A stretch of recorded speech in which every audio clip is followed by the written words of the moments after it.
Have you ever felt like you're walking through a storm? The wind is howling, the rain is pouring down, and you're just looking for a safe place to hide. Life can feel like that sometimes, can't it? We face challenges in our health, our finances, our relationships, and it's easy to feel anxious, to wonder where we can find true safety and peace. Today, I want to share something with you that has been a source of incredible strength and comfort for countless people for thousands of years. It's a powerful passage from the Bible, Psalm 91. It's more than just beautiful poetry. It's a profound promise of divine protection. Let's explore it together and see how its ancient words can bring peace to our modern worries.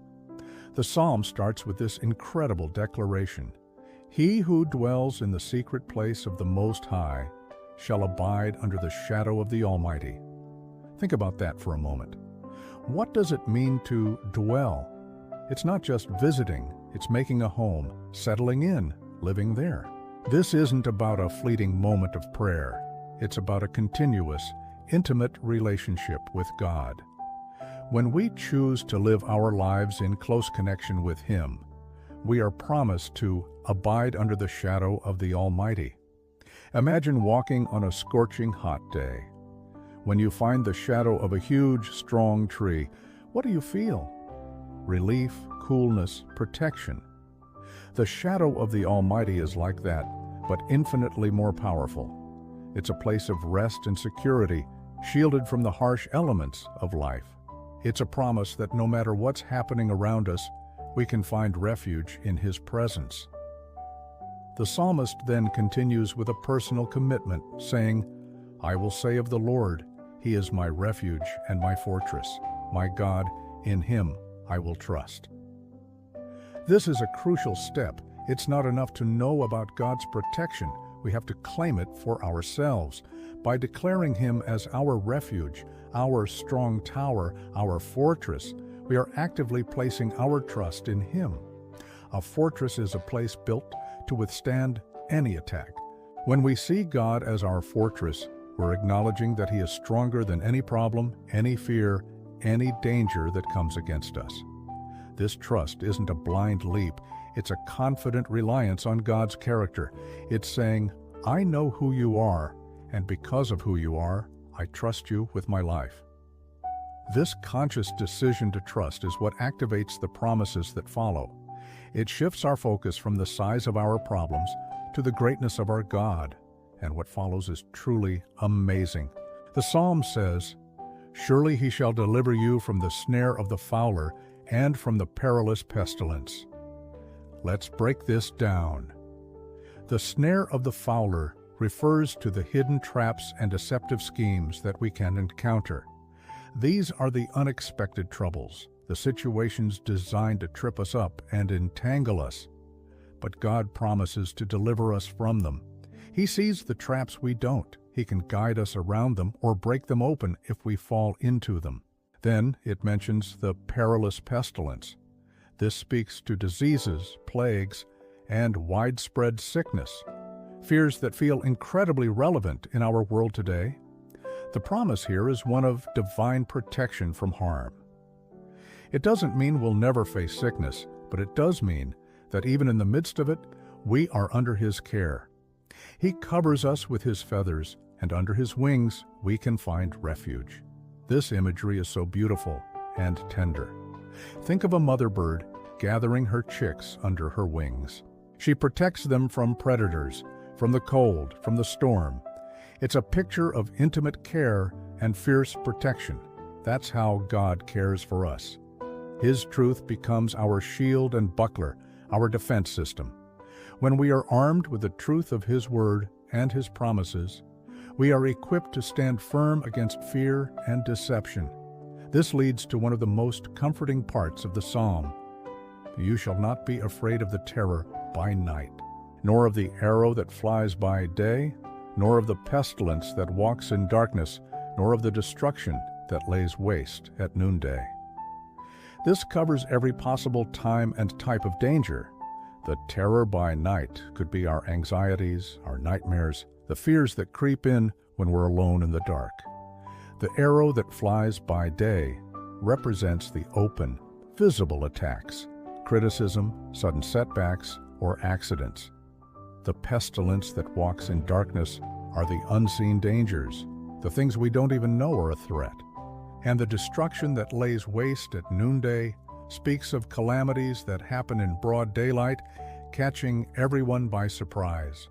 The promise is a comprehensive shield against fear itself. It's a call to live in a state of peace, not because the dangers aren't real, but because our protector is even more real.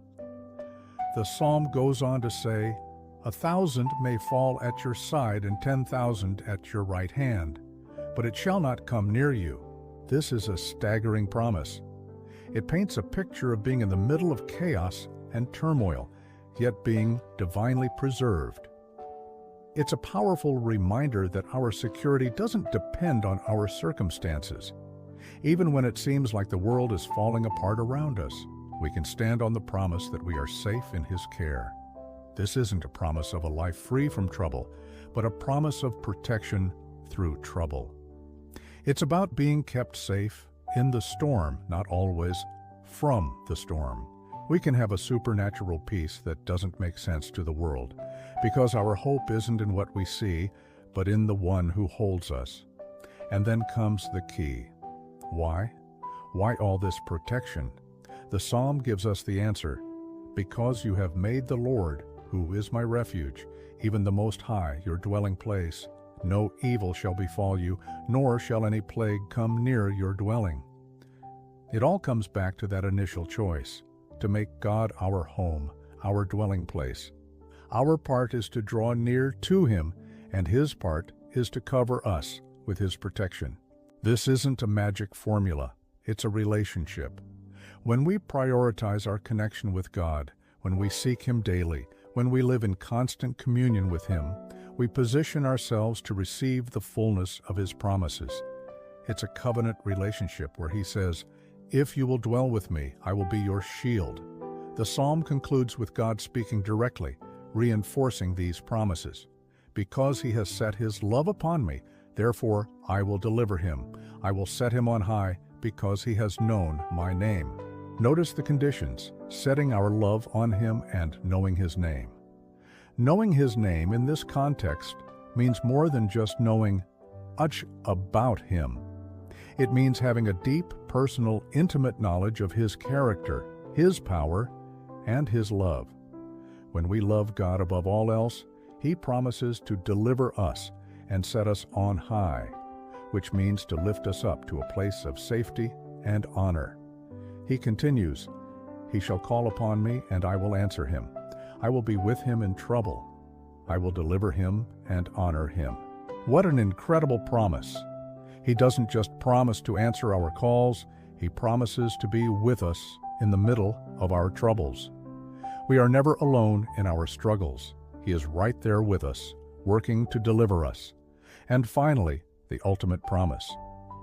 "With long life I will satisfy him and show him my salvation." This speaks of a full, satisfying life under His blessing and the ultimate salvation that is found only in Him. It's a promise of not just quantity of life, but quality of life, culminating in the eternal security of knowing Him.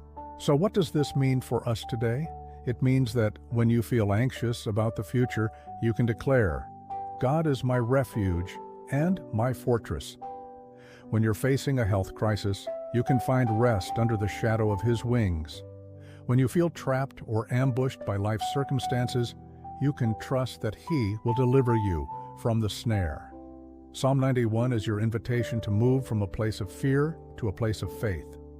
It's a roadmap to finding unshakable peace in a very shaky world. I encourage you to read it for yourself, meditate on it, make its words your own personal prayer. Choose today to make the Lord your dwelling place, to set your love upon Him, and to trust in His mighty protection. Thank you so much for joining me today. I hope this exploration of Psalm 91 has been an encouragement to you. If it has, please consider liking this video and subscribing to the channel for more content like this. May you find rest and security in the shadow of the Almighty.